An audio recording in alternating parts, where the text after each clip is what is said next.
So we would like to welcome Tim Beal, retired professor from Victoria University of New Zealand, and he will address for us the geopolitical factors leading to the current tensions in Northeast Asia, particularly pertaining to North Korea's recent testing of its nuclear weapons and so forth. So welcome, Tim. Thanks for being with us. Thanks very much, Paul. So this is basically a synopsis of a larger essay, which I think Paul's going to put up on the website. So the title is Looking in the Right Direction, Establishing a Framework for Analyzing the Situation on the Korean Peninsula. Hysteria, hypocrisy, and self-harm amongst a shower of satellites. In the first half of February 2016, a number of satellites were launched, 2 by Japan, 3 by the US, 1 each by Russia and China, and 1 by North Korea. The other launches went unremarked outside the scientific community, but the North Korean satellite was another matter.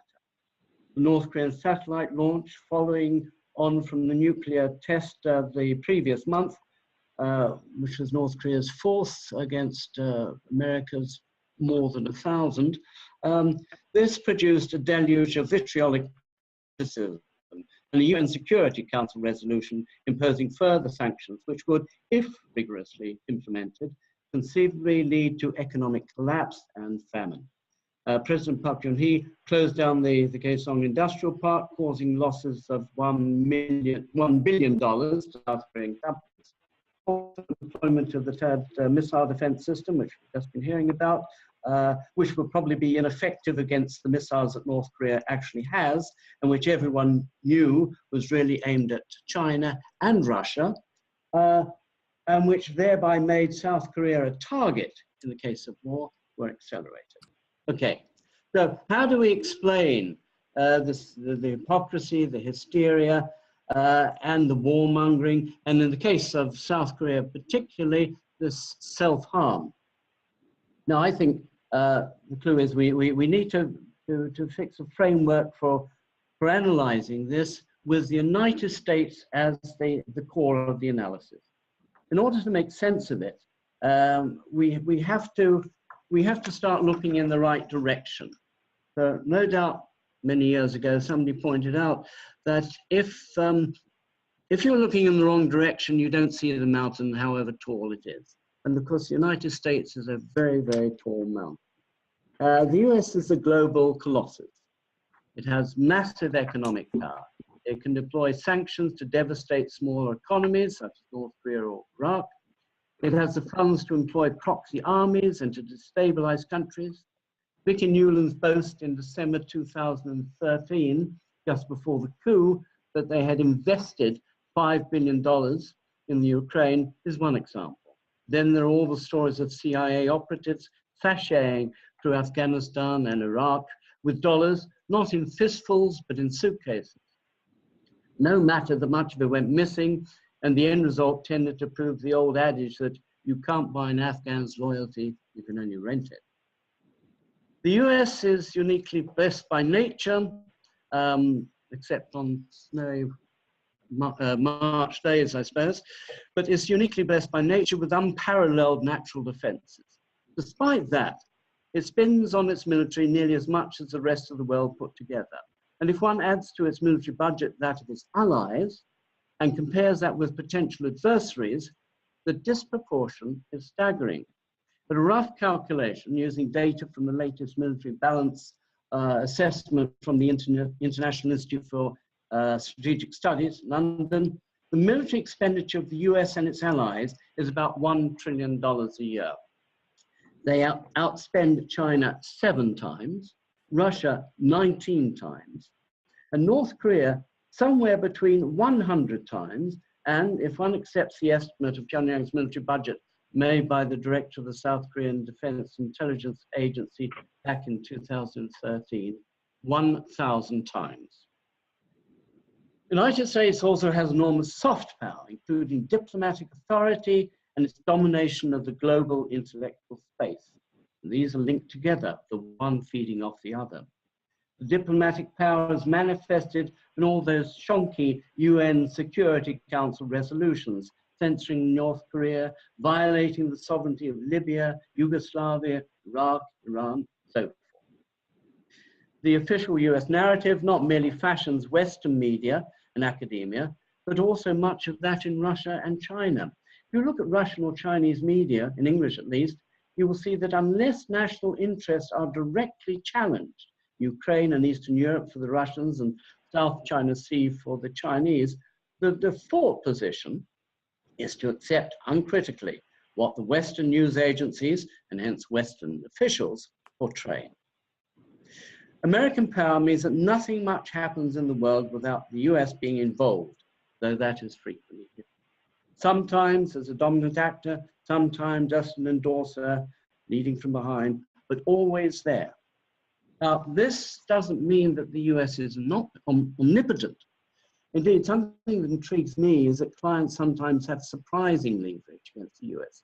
One thinks of Syngman Rhee in the 1950s, or more recently, Hamid Karzai in Afghanistan. These are people who were installed by the US, had not much popular support and many domestic enemies, but nevertheless at times could disobey orders quite flagrantly. So the client-master relationship is constantly being negotiated and is complex. However, if push comes to shove, the master prevails, as Rhee found out in 1960. Deciphering US global strategy. So in analyzing world affairs, the starting point must be the US. What does America want? That, needless to say, often bears little connection with what it says. Analysis must be hard-nosed, looking beyond the spin and rhetoric, focusing on actions and seeking real explanations. When we have some idea of America's position, we can start looking at the other players in descending order of importance. For most countries, for most of the time, the United States is their major partner, come adversary. They tend to tailor their policy in relation to third countries in the light of their relationship with the United States. At the same time, we must presume that Washington has a global grand strategy, however incoherent and subject to various factions that may be, and that this strategy prioritizes and subordinates the part to the whole. The Korean Peninsula and US strategy. Why is the US interested in the Korean Peninsula? The answer surely is location. Korea is the most valuable piece of geopolitical real estate in the world. It is the place more than any other where most of the great powers meet and contend. China and Russia share a land border with Korea. Japan is separated by a small sea. And although physically the Pacific is a large ocean, it is also the American lake. None of these powers wants to unify Korea subservient to any of the others. And since the US is by far the most powerful, it has the most proactive policy. The US is also different, that it alone at the moment has aspirations for global hegemony, which means keeping Japan subservient and containing China and Russia with the longer term aim of fragmenting them so that they are no longer competitive. It is easy to see how Korea fits in with these strategic objectives. As a physical location, it provides bases adjacent to China and Russia. And whilst the number of troops permanently deployed there is small, one of the functions of the joint exercises with the ROK is to practice the rapid influx of massive reinforcements. Japan fulfills the same role. The Korean Peninsula not merely provides the US with physical bases for its military, it provides access to a huge reservoir of Korean military assets. According to the IISS military balance 2016, South Korea has a total troop complement, that is a combination of service personnel and reserves, of about 5.1 billion. For comparison, this is 2.6 times as much as that of North Korea's 2 million, considerably more than America's 2.2 million, and quite a bit more than China's 3.5. The US-led joint military exercises practice more than the invasion of the North. The Chosun Ilbo, which, like Donald Trump, sometimes blurts out inconvenient truth, recently made this comment about the exercises. The underlying aim is to bring South Korea, Australia, Japan, and the US closer together to thwart China's military expansion in the Pacific. So when the United States looks at Korea, it sees China. US-North Korea policy. What then is America's North Korea policy? Most people, left and right, find that easy to answer. It sees North Korea's nuclear program threatening, and its focus is on the denuclearization of the Korean Peninsula. I'm not so sure. Seems to me that the present situation serves US policy towards China, towards Russia, very well. Going to war to remove North Korea's nuclear weapons would be perilous. Negotiating them away might be even more dangerous. China and Russia, shared predicaments, common strategy. Let us now turn to China and Russia. Despite their obvious differences, both to each other and in the context of the Korean Peninsula, they share predicaments and dilemmas and have basically common strategies. Both are competitors to the United States, so both are targets of US global strategy. In addition, both are resurgent states. Russia is recovering from the collapse of the Soviet Union and the Yeltsin years, and China from the 19th century meltdown of the Qing dynasty. The other things being equal, this means that both are getting stronger relative to the US, but both are currently very much weaker. Russia, of course, more than China. But the shift in relative power means that the US has an incentive to go to war earlier rather than later. This presents both China and Russia with a shared predicament. How do they cope with an America in relative decline, but which is very strong, has a history of aggressiveness, and the current presidential campaign suggests maybe even more adventurous in the future. Now, this surely is no easy matter. It requires cool and calm judgment in balancing the need to be firm on core issues while giving the United States neither cause nor pretext on more peripheral ones. But what is core and what is peripheral? And where does Korea fit in? However, whilst recognizing the dilemma they face, I would argue that they have erred on the side of timidity, even perhaps appeasement, especially in relation to the UN Security Council. They were both complicit in voting for UNSC resolutions censoring North Korea for actions which were quite legal, such as the attempted satellite launch in 2006. Once having accepted that violation of the UN Charter, they have been on a slippery slope with no way back. The problem for China is that America's North Korea policy is really aimed at it. So concessions do not solve the problem, but probably exacerbates it. The same with obvious differences applies to Russia. China, supported by Russia, calls for the resurrection of the six-party talks as a solution to the problem. There have been rumors that China cut a deal with the US over the latest resolution for some sort of American promise of talks. Personally, I think the six-party talks are dead. Partly because, as explained above, the US has little interest in negotiating with Korea, but also because the Obama administration realized that Bush had made a strategic mistake in agreeing to them in the first place. Allowing your main competitor to chair and host a major security forum in East Asia, while you and your allies, Japan and South Korea, sit on the second tier with North Korea and Russia, was not a smart move. Chinese Foreign Minister Wang Yi has recently warned that as the largest neighbor of the peninsula, China will not sit by and see a fundamental disruption to stability there, and will not sit by and see unwarranted damages to China's security interests. But what does this mean in practice? Is he saying that if the US does invade, China will intervene? In which case, surely it would be wise to be more explicit. It will be recalled that in 1950, China did much the same thing, although it had more excuse then. With no direct communication with the US, it conveyed a message through Indian Ambassador K.M. Panikkar that he would intervene if American forces invaded the north, moved towards China. Washington either did not hear, did not listen, or just ignored. And that led to the first Sino-American War. Will history repeat itself for lack of clear understanding of invasion?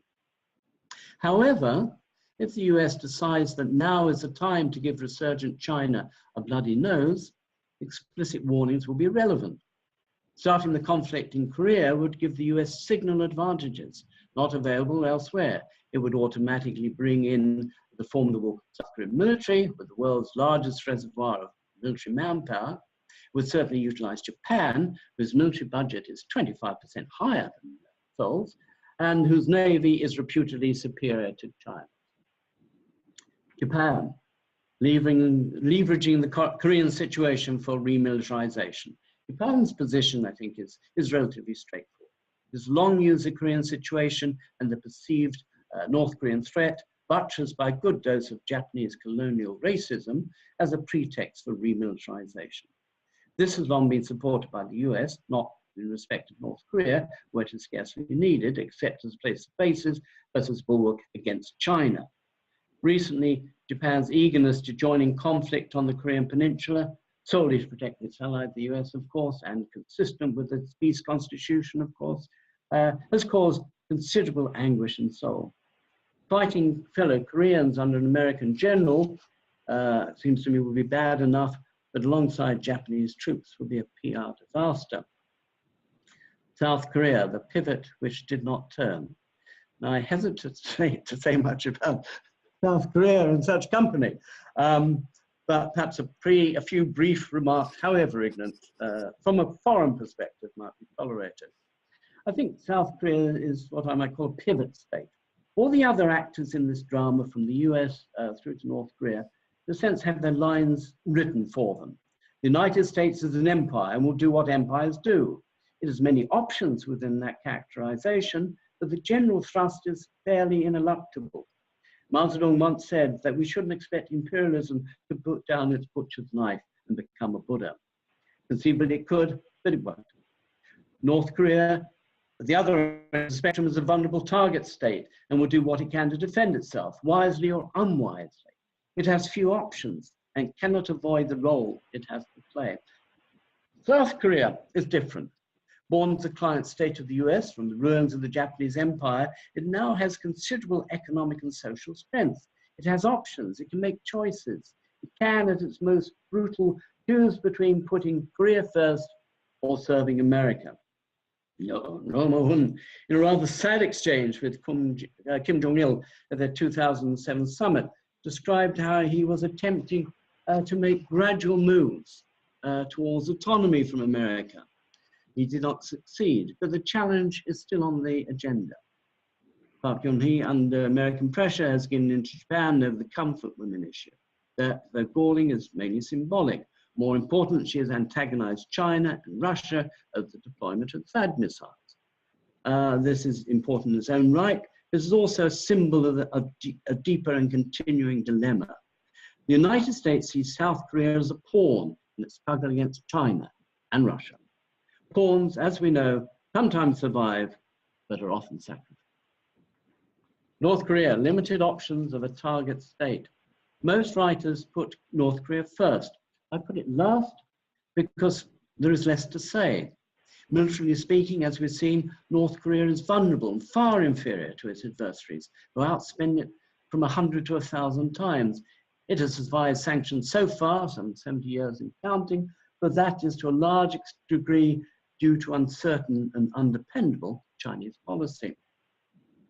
There are many things about North Korea policy I find difficult to fathom.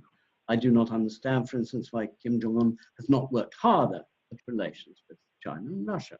There may be good but unknown reasons why he did not attend the anniversary celebrations in Moscow and Beijing last year. Why, with his overseas education, did he not do anything to reform North Korea's notoriously dysfunctional foreign communications propaganda apparatus? Have lived in Switzerland, he must have been aware of how superbly the Americans do these sorts of things. Lack of resources is clearly an issue, and frankly, however sophisticated and adroit the communication became, it would not make much difference to the way that North Korea is portrayed in the mainstream American media, Western media. The Russians run a pretty... You have 10 minutes, Tim. Okay, I'm getting there. Sophisticated show, but that has not stopped the demonization of Putin and the vilification of Russia. But it would help on the margins and would be appreciated by scholars like me and those honestly seeking to comprehend what is going on. Then there are the ridiculously excessive prison sentences imposed on foreigners, most of whom are seemingly mentally unstable or pawns for petty crimes. So there's a long list. However, I do think the Byung-Jin policy of simultaneous development of a nuclear deterrent with economic development is sensible and perhaps inevitable. No time to go into that here, but a couple of points can be made. First of all, North Korea is constantly under military threat. The current exercises are just one example, and subject to continual economic, propaganda, and psychological warfare. There's clearly no easy way for North Korea to counter what it rightly calls the hostility policy of the US, but nuclear weapons, for all their direct and indirect costs, do make sense. They are cheaper than conventional arms. Moreover, even if it suddenly required huge wealth, North Korea could never match the conventional military power of the US and its allies. It may be the best option for North Korea in the circumstances, and it does have its drawbacks. Best option, of course, does not mean that something is desirable, merely that of all the possible options, it is the best choice. The obvious point is often avoided or obscured by people who do not recognize the predicament that North Korea is in, a predicament produced by geographical location, by history, and by US global strategy. It was the US that divided the Korean Peninsula. It's the US that is hostile to North Korea. This is not a situation that North Korea can avoid, only seek to cope with. So being cheaper than conventional weapons means that more resources can be devoted to the economy, and this seems to be happening. However, there are three major disadvantages of the nuclear weapons option. First, the early stages of nuclear weapons development requires physical testing. Secondly, nuclear weapons for North Korea can only be used as a deterrent, and it's not a matter of the mutually assured destruction of the US-Soviet Cold War, but rather a version of what Cy Hirsch called the Samson option in respect of Israel. It is similar to a suicide bomber who kills himself and in the process some, but not all, of the enemy.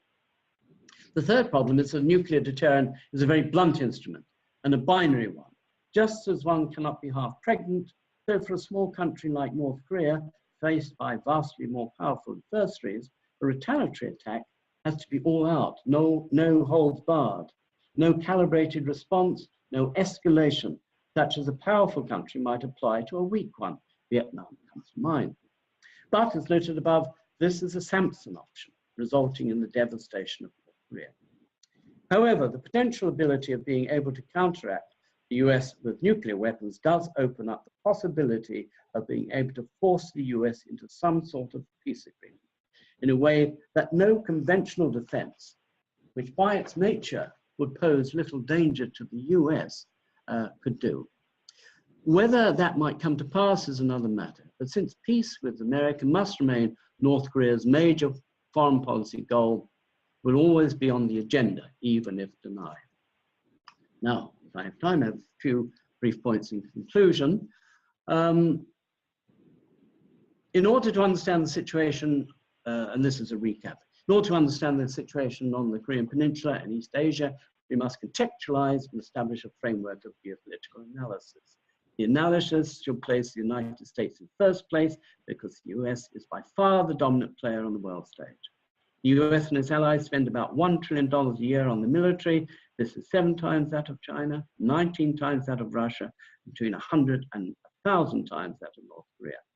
Dominance does not mean omnipotence, and we must realize that the relationship between the US and its subordinate allies and its adversaries is subject to constant negotiation.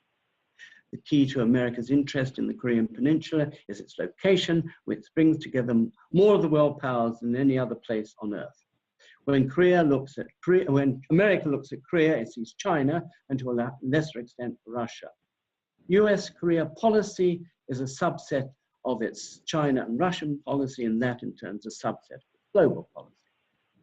Globally, the US wants to remove competitors, and that implies the destruction, dismemberment of China. US policy towards North Korea is ambiguous. It would like to destroy the North, but in doing so, it would remove a key component of its containment of China. The US does not want to return to negotiations, is not currently too concerned about North Korea's nuclear weapons. The present situation serves its China policy, and the six-party talks gave too much prestige to China. China and Russia share the challenge of coping with the US, and the Korean Peninsula is a key battlefield, more important for China than Russia. There are also resurgent states recovering from collapse of previous regimes. They need to advance this resurgence without unduly antagonizing the US and providing a justification pretext for war. Both made a strategic mistake in acquiescing to America's delegitimizing of North Korea's right to launch a satellite by acceding to UNSC Resolution 1695 in 2006. And both have been caught in the consequences of that. Since US strategy in Korea is ultimately aimed at China and at Russia, their appeasement has exacerbated their predicament. Japan uses the Korean situation as a justification, pretext, and shield for its remilitarization.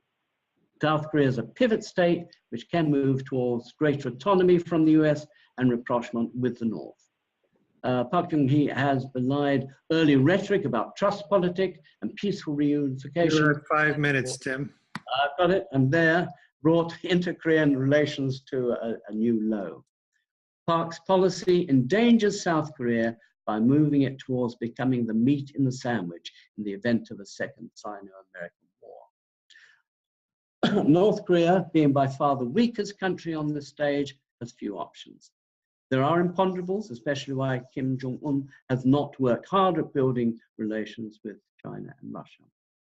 The Beijing policy of developing the economy behind the shield provided and the money saved by the nuclear deterrent is probably the best option available, but it has disadvantages. Nuclear weapons require testing. They can provide no more than a deterrent, and this deterrent is a Samson option, a suicidal one, balancing the destruction of North Korea against intolerable but limited damage to the US. However, nuclear weapons may potentially force the US into some sort of peaceful coexistence with North Korea, and that is Pyongyang's major foreign policy objective.